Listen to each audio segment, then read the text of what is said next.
Bismillahirrahmanirrahim. Assalamualaikum warahmatullahi wabarakatuh. Alhamdulillahirabbil alamin wassalatu wassalamu ala asyrafil anbiya'i wal mursalin sayyidina wa maulana Muhammadin wa ala alihi wa sahbihi ajmain, amma ba'du. Marilah kita lanjutkan taklim kita, pembahasan kitab Kifayatul Atqiya.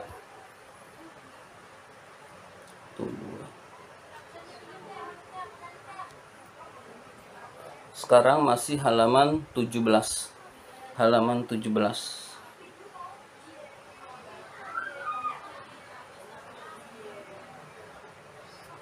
Satu, dua, tiga. Baris ketiga dari bawah. Bismillahirrahmanirrahim. Wa yajibu alaika, dan wajib bagi kamu. Apa yang wajib? Fa'ilnya yajibu. Hifdzul batni aidon, menjaga perut juga. Jadi wajib juga bagi kamu menjaga perut. Dari apa? Minal muharramati, dari yang diharamkan, dari yang diharamkan oleh Allah Subhanahu wa taala, seperti memakan riba, itu berarti haram. Seperti memakan barang curian, itu berarti haram. Seperti memakan hasil korupsi, itu juga haram. Kita jaga perut dari yang diharamkan oleh Allah Subhanahu wa taala. Wasyubuhati, dan yang syubhat. Yang syubhat itu adalah samar-samar antara halal dan haram, itu namanya syubhat. Contohnya adalah bunga bank. Nah, itu berarti syubhat, kita jauhi bunga bank. Di antaranya lagi adalah misalkan kita ke pasar lalu beli ayam yang dagang orang Cina. Nah, itu kita, ini ayam disembelih apa enggak nih menurut cara Islam. Nah, berarti kita lebih aman yang yakin sembelihannya itu benar menurut syariat Islam. Kalau tidak yakin, itu namanya syubhat, kita jauhi juga. Jadi hal-hal yang kita tidak tahu lalu ada kecenderungan kira-kira tidak baik, maka itu disebut dengan syubhat. Wasyahawati, dan syahwat, keinginan-keinginan syahwat. Jadi keinginan-keinginan syahwat itu kita jauhi juga. Wa qala ba'duhum, sebagian ulama berkata, qala ba'duhum, sebagian ulama berkata, bal, bahkan, anishibai aidon, bahkan juga dari kekenyangan atau rasa kenyang yang berlebihan. Jadi perut kita jaga dari yang haram, dari yang syubhat, dari keinginan-keinginan syahwat, dan juga dari kekenyangan atau dari terlalu kenyang. Lebih bagus lagi dari kenyang, itu kita sebelum kenyang berhenti makan. Sebelum kenyang berhenti makan itu dicintai oleh Allah Subhanahu wa taala. Nah, kalau kita ya jangan sampai kekenyangan, itu yang tidak diperbolehkan. Kalau kita berhenti makan sebelum kenyang, lebih bagus lagi. Li'annahu, karena sesungguhnya kenyang itu yuqassil qalba, akan mengeraskan hati. Jadi menyebabkan hati kita keras kalau perut kita selalu dalam keadaan kenyang. Berarti kita jangan terlalu sering kenyangnya, atau makan jangan terlalu kekenyangan. Wa yajibu, dan wajib alaika, bagi kamu. Apa yang wajib? Hifdzul yadaini, menjaga tangan. Nah, tangan itu kita jaga dari apa? Min tanawulil harami, dari melakukan yang diharamkan oleh Allah Subhanahu wa taala. Jadi melakukan yang diharamkan oleh Allah, kita jaga tangan kita dari mencuri. Nah, kita jaga tangan kita jangan sampai mencuri. Dari memukul orang, kita jaga tangan kita jangan sampai memukul orang. Semua yang diharamkan oleh Allah, pekerjaan-pekerjaan yang dilarang oleh Allah, kita jaga tangan kita jangan sampai melakukannya. Wa min kitabati ma, dan dari menulis apa-apa, la yajuzu, yang tidak boleh, at-takallumu bihi, berbicara dengannya. Yang tidak boleh dibicarakan, tidak boleh ditulis. Jadi ucapan-ucapan jorok nggak boleh diucapkan, ya nggak boleh ditulis juga. Hinaan, celaan, caci maki tidak boleh diucapkan, maka tidak boleh juga ditulis. Hadirin sekalian. Wa min dorbi muslimin, dan dari memukul orang Islam bi ghairi haqqin, tanpa hak, tanpa alasan, tanpa hak. Jadi kalau berhak boleh. Berhak itu misalkan dia memang ditugaskan untuk menghukum orang yang bersalah oleh hakim, oleh negara, lalu dia mencambuk, lalu dia menghukum dengan tangannya, maka itu berarti bihaqqin, berarti itu boleh. Wa yajibu alaika, dan wajib bagi kamu hifdzur rijlaini, menjaga dua kaki. Nah, sekarang dua kaki ini kita jaga dari apa? Min masyin, dari melangkah atau berjalan, ilal harami, kepada yang diharamkan oleh Allah. Menjaga kedua kaki ini jangan sampai melangkah ke tempat-tempat yang diharamkan oleh Allah Subhanahu wa taala. Waalaikumsalam. Bismillahirrahmanirrahim. Marilah kita berselawat kepada Rasulullah sallallahu alaihi wasallam. Ya Rabbi bil Mustafa balligh maqasidana waghfir lana ma madha ya wasi'al karami. Ya Rabbi bil Mustafa balligh maqasidana waghfir lana ma madha ya wasi'al karami. Muhammadun sayyidul kaunaini wa thaqalaini wal fariqaini min urbin wa min ajami. Ya Rabbi bil Mustafa balligh maqasidana waghfir lana ma madha ya wasi'al karami. Maulaya salli wa sallim daiman abada ala habibika khairi khalqi kullihim.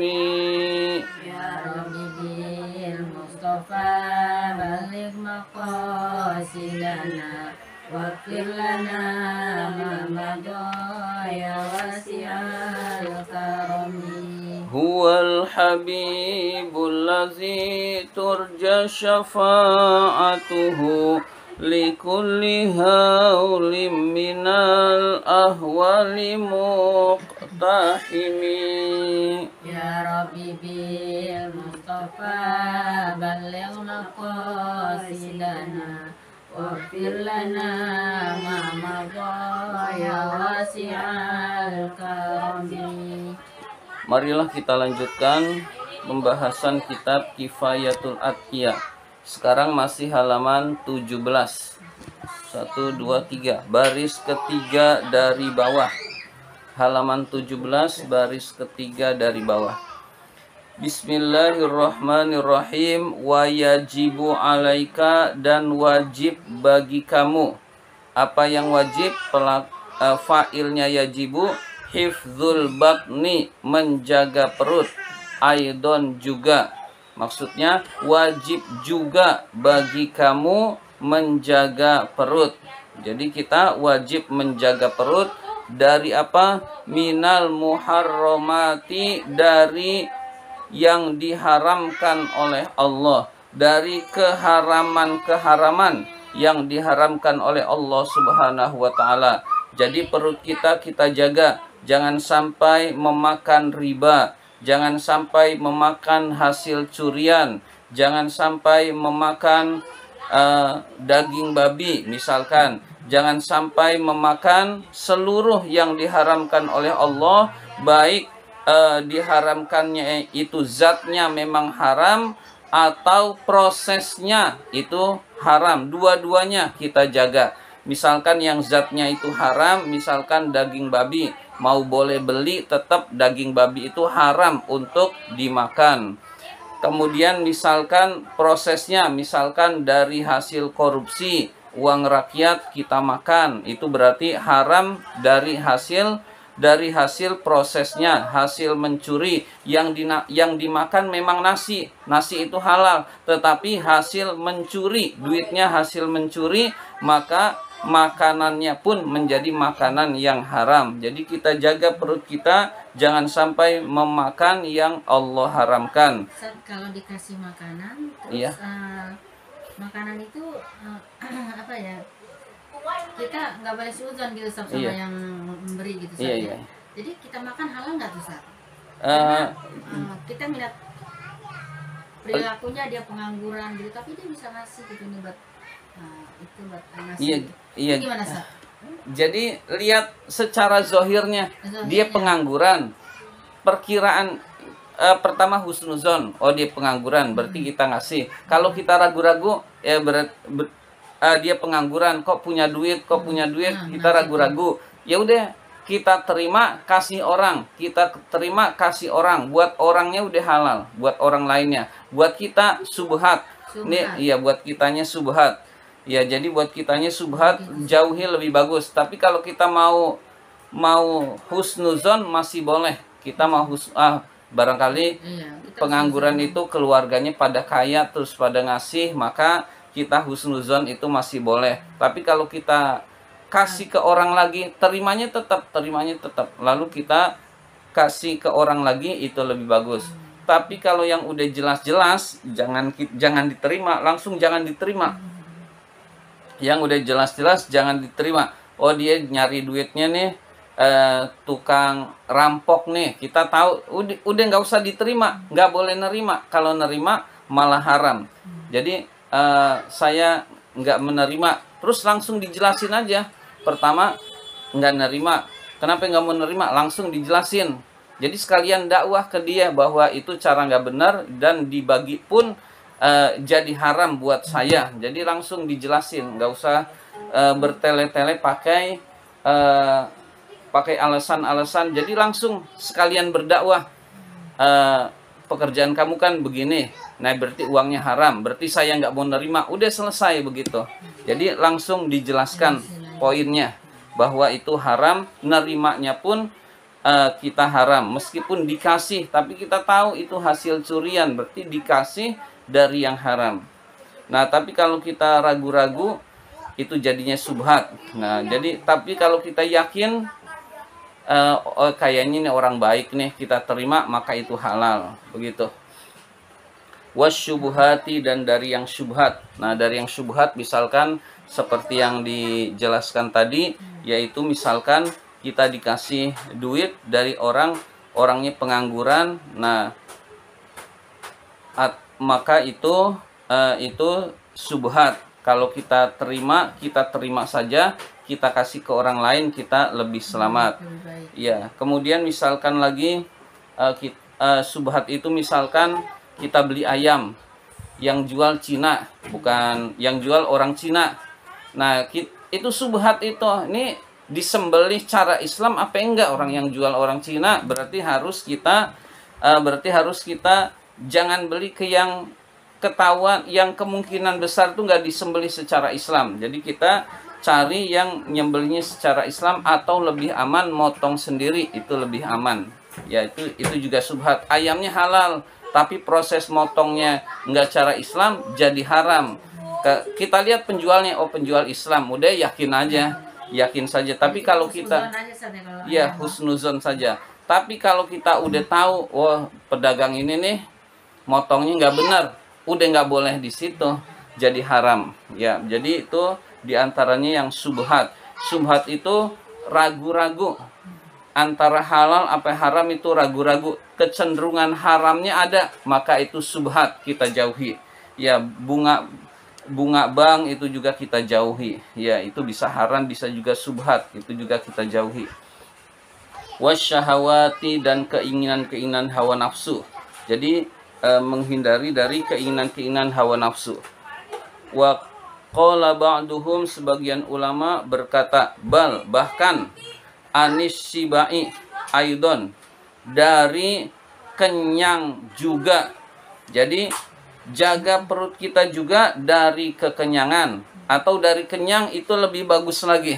Dari kekenyangan, makan berlebihan sampai kekenyangan itu haram. Tapi kalau kenyang itu boleh atau sedikit makruh. Jadi kalau kita makan usahakan sebelum kenyang itu berhenti, itu lebih bagus. Tapi kalau nggak bisa, yang penting jangan kekenyangan. Nah, para ulama menyarankan jangan sampai memakan makanan sampai kenyang, meskipun itu halal. Li'annahu, karena sesungguhnya kenyang itu yuqassil qalba, mengeraskan hati. Orang yang nggak berhenti ngemil, terus ngemil, jadi perutnya kenyang mulu, nggak ada laparnya, itu mengeraskan hati. Hati kalau sudah keras, mau taat berat, mau sholat susah khusyuk, mau baca Quran tidak dirasakan nikmatnya. Ibadah-ibadah itu nggak bisa dirasakan nikmatnya orang yang terus-menerus kenyang, orang yang terus-menerus dalam keadaan kenyang. Jadi mau ibadah itu rasanya berat, itu karena kenyang, karena lebih cinta dunia, lebih urusan dunia itu bikin sibuk, bikin repot, sehingga ibadah itu akan malas. Jadi usahakan kita ya kenyang boleh, jangan berlebihan kenyangnya begitu. Jangan keseringan kenyangnya juga, maka itu akan hati kita akan lembut. Wayajibu alaika, ini sudah ganti pembahasan. Wayajibu alaika, dan wajib bagi kamu, hifdzul yadaini, menjaga kedua tangan. Jadi kita wajib menjaga kedua tangan, min tanawulil harami, dari melakukan yang diharamkan oleh Allah, dari bekerja yang diharamkan oleh Allah Subhanahu wa taala. Dari mencuri, itu kita jaga tangan kita jangan sampai mencuri. Pekerjaan-pekerjaan yang dilarang oleh Allah, jaga tangan kita jangan sampai melakukan yang dilarang oleh Allah Subhanahu wa taala. Di antaranya adalah wa min kitabati ma, dan dari menulis apa-apa, la yajuzu, yang tidak boleh, at-takallumu, berbicara, bihi, dengannya. Yang tidak boleh dibicarakan, tidak boleh ditulis. Ucapan-ucapan kotor nggak boleh diucapkan, maka nggak boleh juga ditulis. Kalau ditulis haram juga, sama dengan berbicara hukumnya. Jadi ya kalau dulu belum ada WA, nulis itu kan sama dengan berbicara. Kalau WA, meskipun nggak dilihat orang, nulis di buku nggak dilihat orang, kita tulis kata-kata kotor, nah itu haram juga. Jadi kalau WA ya lebih haram lagi, karena itu sudah dilihat orang, dan wakil daripada ucapan kita itu tulisan. Meskipun nggak dilihat orang, di buku kita nulis yang diharamkan diucapkan, maka haram juga ditulis. Itu haram juga meskipun di buku dan nggak dilihat orang. Jadi ucapan-ucapan kotor, ucapan-ucapan jorok, kemudian celaan-celaan, maka tidak boleh ditulis. Ya, jadi yang tidak boleh diucapkan, tidak boleh ditulis. Wa min dorbi muslimin, dan dari memukul orang Islam, bi ghairi haqqin, tanpa hak. Jadi mukul orang sembarangan itu tidak boleh, tanpa hak. Tanpa hak itu misalkan guru ngajar murid, murid ini salah, dipukul, itu boleh, sebenarnya boleh. Nah, menurut hak asasi manusia itu nggak boleh. Guru kena hukum kalau dilaporin. Nah, ini nggak benernya HAM. Jadi guru, anak akhlaknya buruk, lalu kita pukul, itu boleh menurut agama. Nah, menurut HAM nggak boleh. Maka lihat akhlak anak-anak kita makin buruk, makin buruk, makin buruk, gara-gara HAM. Di antaranya gara-gara HAM.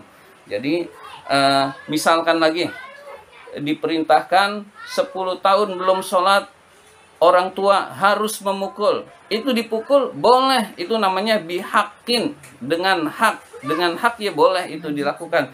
Menurut HAM itu salah. Nah, jadi kita nggak usah ngikutin HAM. Jadi anak nggak benar, berbuat salah, ya kita beri sanksi. Di antaranya adalah pukulan. Tapi kalau pukulan itu anak sudah 10 tahun tidak sholat, dipukul, memang itu perintah Rasul. Masa Rasul nyuruh melanggar HAM, berarti HAM-nya yang nggak benar. Jadi berarti HAM-nya nggak benar, bukan memukulnya yang nggak benar. Tapi kalau misalkan ada orang nggak salah dipukul, nah itu berarti bi ghairi haqqin, dan itu yang tidak boleh.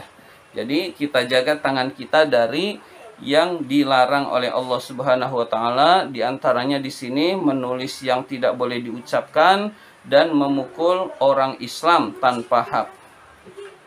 Wa yajibu alaika, dan wajib bagi kamu juga. Apa yang wajib? Hifdzur rijlaini, dari melangkah. Hifdzur rijlaini, menjaga kedua kaki. Menjaga kedua kaki, min masyin, dari melangkah. Melangkah atau berjalan. Jadi jaga dua kaki ini dari berjalan atau melangkah, ilal harami, kepada yang haram, ke tempat-tempat haram. Itu kita jauhi, jangan sampai dua kaki ini melangkah ke tempat yang diharamkan oleh Allah Subhanahu wa taala. Ya, contohnya ke tempat pelacuran, itu jaga kaki ini jangan sampai melangkah ke tempat yang diharamkan oleh Allah.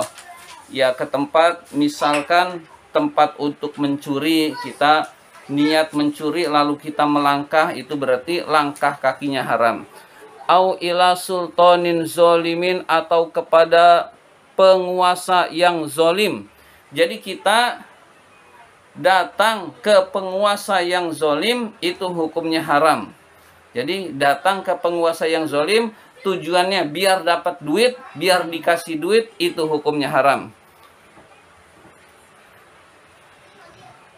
Fa innal masya, kurang jelas. Fa innal masya ilaihi, karena sesungguhnya berjalan kepada pemimpin yang zolim, min ghairi daruratin, tanpa adanya darurat, maksiatun, adalah kemaksiatan.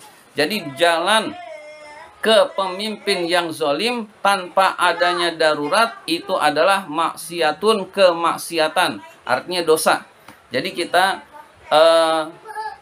masjid bikin proposal, kita tahu ke pemimpin, kita tahu pemimpinnya zolim, maka berjalan ngasih proposalnya haram. Yang benar ulama itu jangan ingin berharap harta dunia dari pemimpin.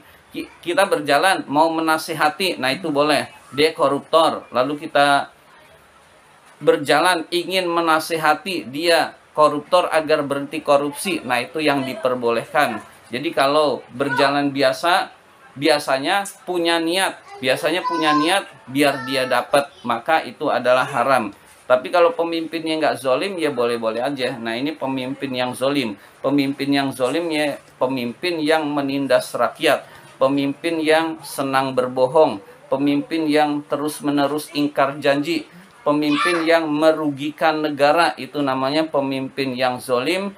Nah kita berjalan tanpa ada keperluan darurat, itu hukumnya haram ke tempat pemimpin yang zolim.